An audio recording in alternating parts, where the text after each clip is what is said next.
welcome to our last day in Budapest. We have tried to stuff a lot today, including the thermal baths, the Parliament building, the market, other stuff. The quick note, if you ever do stay in a hostel and you have these chests, again, you might think you're safe in them and just like having your stuff all loose, but that's how my face mask and hat got stolen in Amsterdam. So make sure, like, if you have loose clothing like this, these are pillowcases, that they're not like that, because, you know, somebody could just like, so, you know, you could have your stuff a little messy, but at least just like put it in your bag and then somewhat close it, because now, like, or there's nothing really here. But yeah, just be careful in hostels. You never know people's intentions. Last day in Budapest, let's get it. Also, a quick thing, our elbows, our knees are not sore. We are kind of surprised. Again, you're just like army crawling around, inching, but yeah, I'm not sore. We also went on a little run, not sore. Guess we're getting healthier, but I think Sophia's shirt either like shrank or it like looks like a shriveled up potato. This is kind of the definition of I need to go to like the laundromat. Yeah, cover it up. It's like Wrinkle City in this house. All right, let's get it going. You are pissing me off today. We're at the House of Parliament right now, and apparently the inside is just as grand as the outside, but there is a grand line. We're lucky enough to get tickets today. I think you can get tickets online, but we just called and asked if there was any tickets available to get in person. So we came here, and it tells you what tickets are sold out, what tickets aren't. But there's a huge group of people today. So it is currently 11, and we got the 1:45. So now we're gonna go to the Central Market, check that out, and I guess we have like 2 hours there. So our total tickets were $35. She asked if we were students, which helps. Makes us feel like we still are young. I mean, we still are young, but at least we like look like students. Because this one guy thought that we reached 35 years old, but I think he was joking, I don't know. But the Parliament building, amazing, so cool. Let's head over to the Central Market, and then I guess after the Parliament, we'll go to the baths.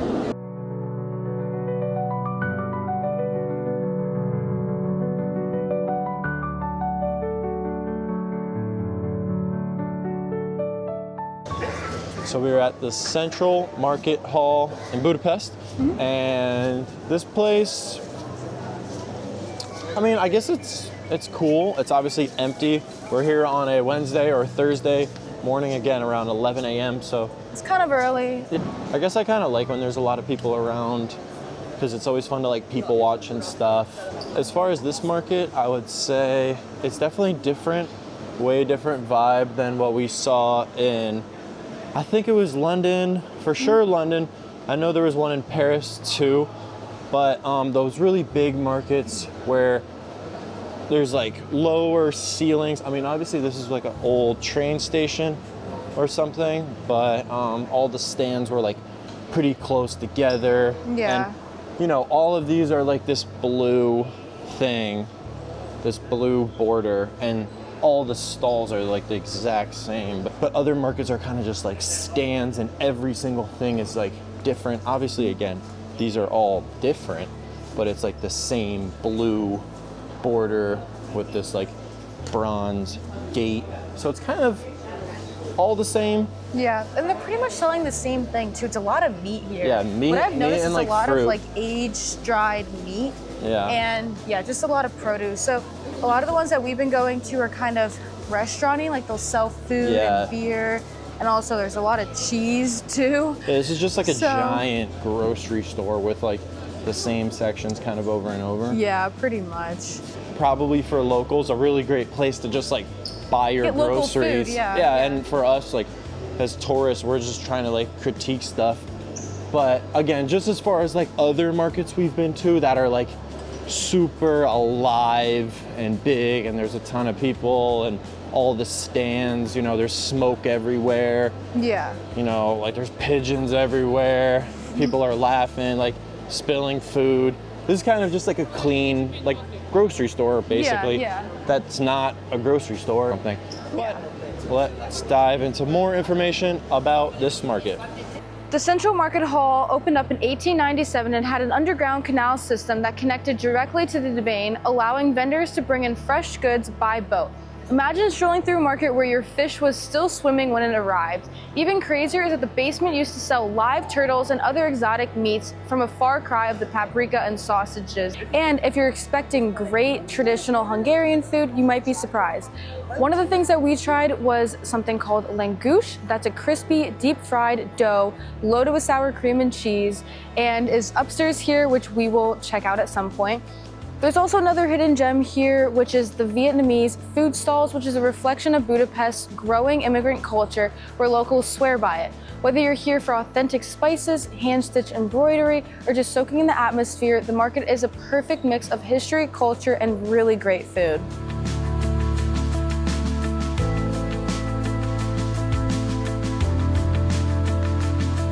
It seems like the downstairs is basically just a giant grocery store again, and the upstairs is just a huge souvenir shop mixed with, you know, like bags or leather or t-shirts, but it's kind of just like trinkets and stuff of that nature.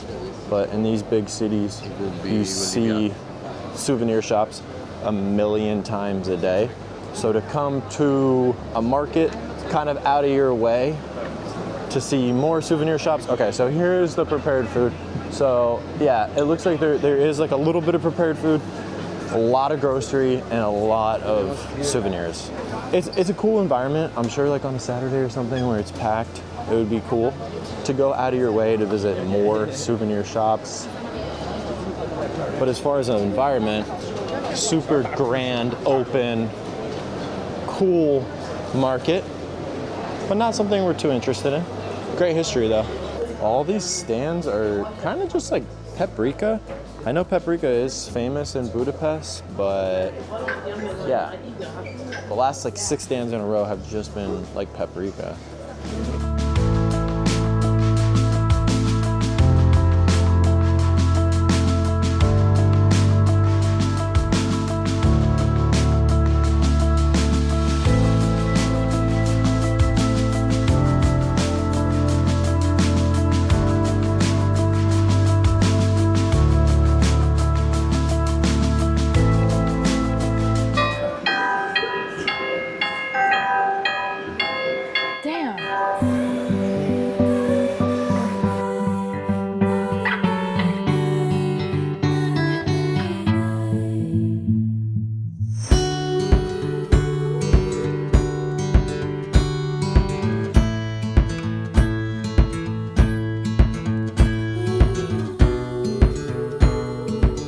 Straight into the Gillert Hill, the Cave Church feels something out of a legend. Unlike Budapest's grand tower and cathedrals, this is one that's literally built into rock, giving a raw, almost secretive atmosphere. It was originally used by the Pauline monks, later turned into a military hospital during World War II, and then completely sealed off by communists for decades, hidden behind a concrete wall until 1989. Walking inside feels like stepping into a time capsule where history, faith, and resilience all collide. Saint Stephen was Hungary's first king and was the one who brought Christianity to the nation, which is why he's such a big deal. His statue outside the cave church shows him holding a miniature church symbolizing his role in establishing Christianity in Hungary. The church in his hands isn't the cave church itself, but it represents the foundations of Hungary's Christian heritage, as many built the country's earliest churches. Without him, Hungary might have taken a completely different religious path. His influence is everywhere, from Budapest's massive St. Stephen Basilica to statues like this one, reminding everyone that this was the guy who literally shaped the country's spiritual identity. We definitely really love this cave church. First of all, it's just so unique, and it was also bringing us back to our experience yesterday. I really enjoyed the whole caving, crawling through little holes and stuff. So this is bringing me back to my roots from yesterday. So this is really cool. And also, again, the fact that it was built into a cave is just the most unique church you could probably find, I guess, maybe.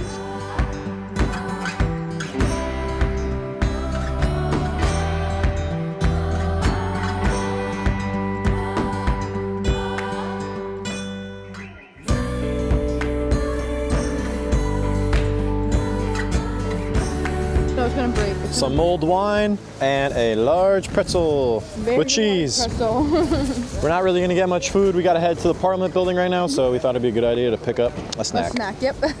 The main reason we even went over here in the first place is to check out more of these Fisherman Bastion sandcastle looking buildings. But yeah, obviously it turned out to be the cave church. I guess these are in relation to the cave church because there's a cross on them. Damn, it's windy. I know bastions are the protruding walls of a castle, but are bastions also the circle tower? I don't know, but yeah. They look so cool from the bridge, but like, it's just kind of homeless central in there.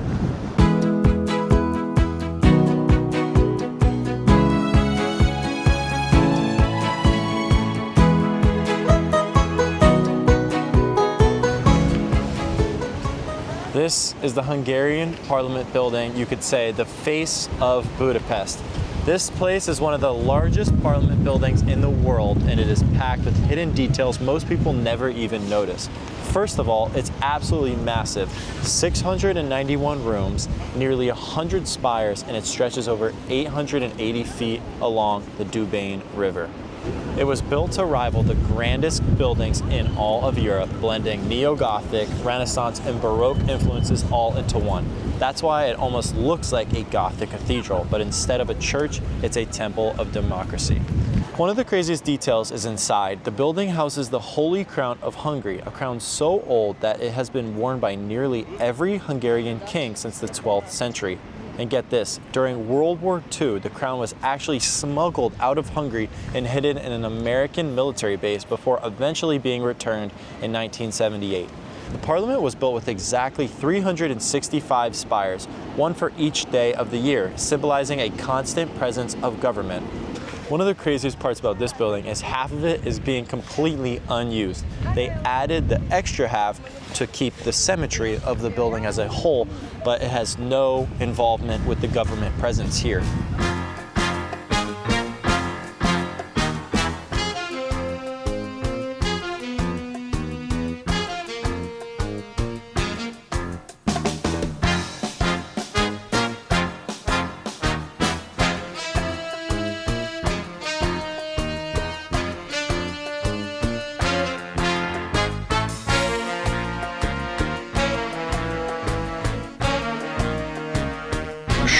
Over.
I would say around a 6 or a 7. I thought we would see more. We were obviously in the front of the line, so we got like the best view for all you guys at home.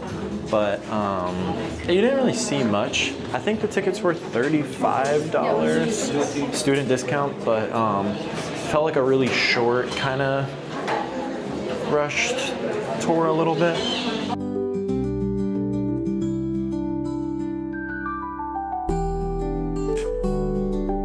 So I would give it a a 6 out of 10. It was a lot of interesting history, and it was also pretty cool seeing the crown itself, which is extremely old. So it was pretty cool seeing even 2 guards, standing guard, looking at everybody, staring at everybody with their swords armed and ready. So again, that was probably the most interesting thing. Then maybe the second interesting thing that we saw was the voting room. Third thing that was really cool to see was like the cigar holding things. The only reason why I gave it a pretty low rating was because I feel like the outside is a lot cooler.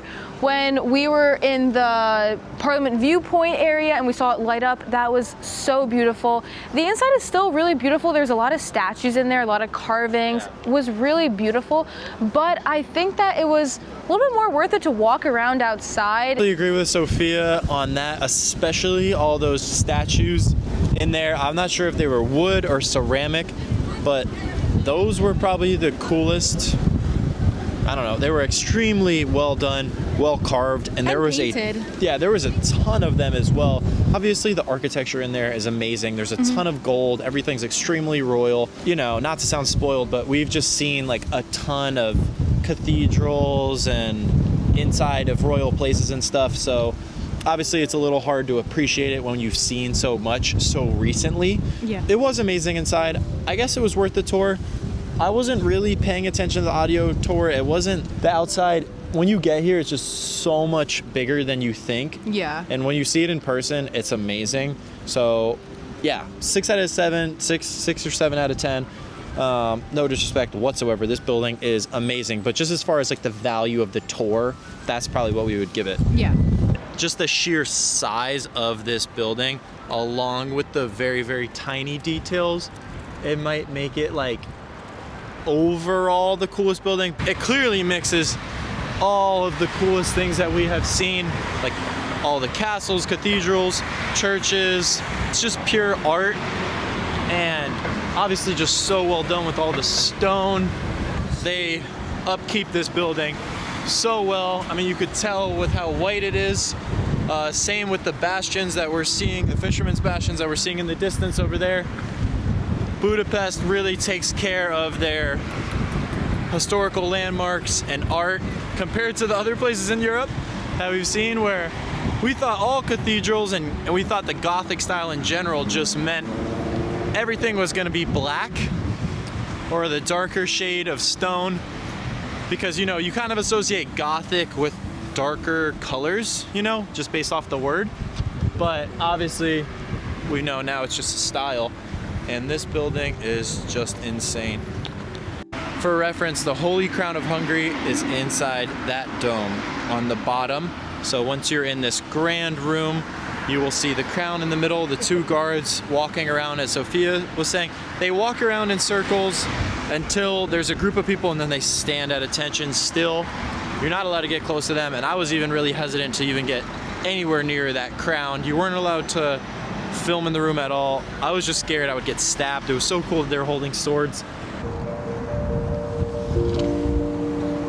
Right along the Danube, you'll find Budapest's most powerful memorials, the shoes on Danube Bank. It looks simple at first, just a line of old-fashioned iron shoes scattered along the river's edge, but the story behind them is more brutal. During World War II, the Arrow Cross, Hungary's Nazi-allegiant militia rounded up Jewish citizens, forced them to take off their shoes because the shoes were valuable, then shot them into the river. The Danube became their mass grave. It's a chilling story on how recent this is, and the shoes are left empty, which makes it feel like the people who once wore them just vanished. No plaques, no dramatic sculptures, just shoes left along to tell the story. No one knows the exact number, but it is estimated that thousands of Jews were executed along the Danube River in 1944 to 1945.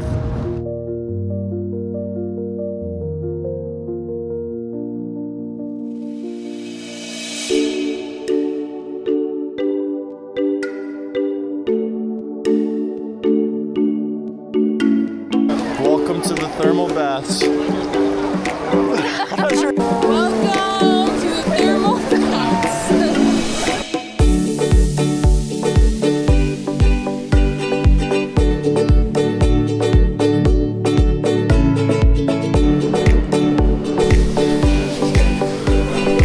We just got done with a cold bath. Me and Sophia I don't know why we're doing this, but we just wanted to check out the building. But we're barefoot. Everyone else got slides. I'm trying to like get my toes like off the ground. I'm like walking on my heels right now. Worth the hype. Oh my God. All right, water test number 2. I did it before, but we're in Budapest. Let's get in this tub.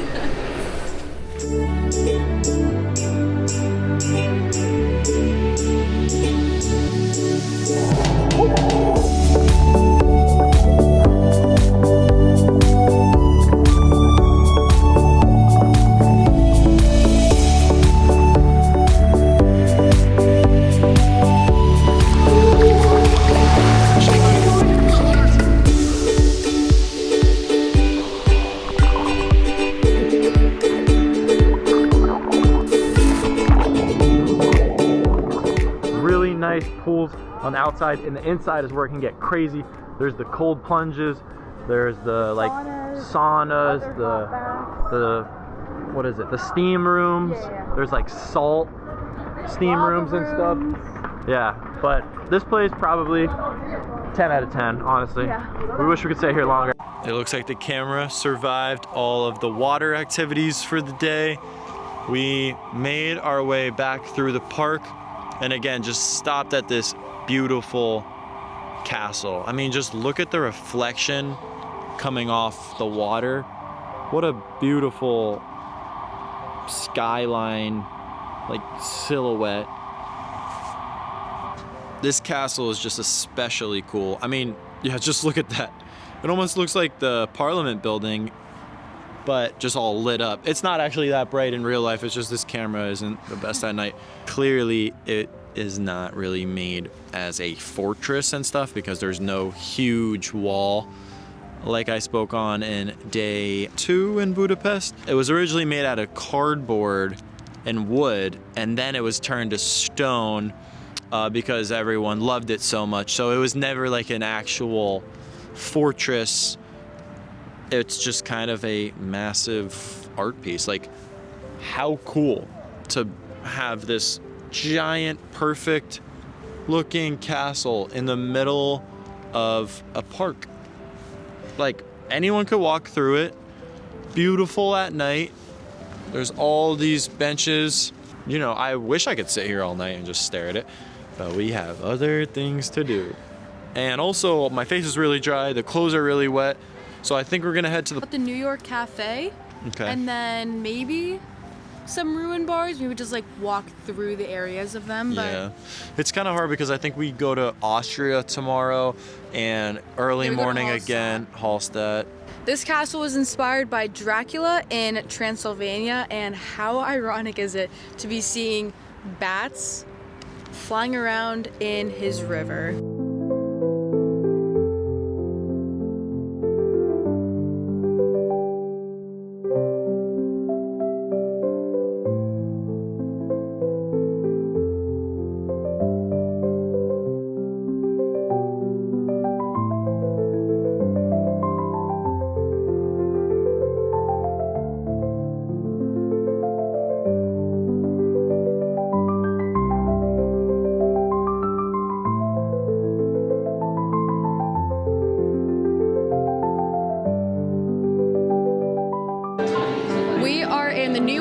In Budapest, and this place is a fairy tale. I mean, if you came in here in a beautiful dress, a nice suit, you would feel super magical.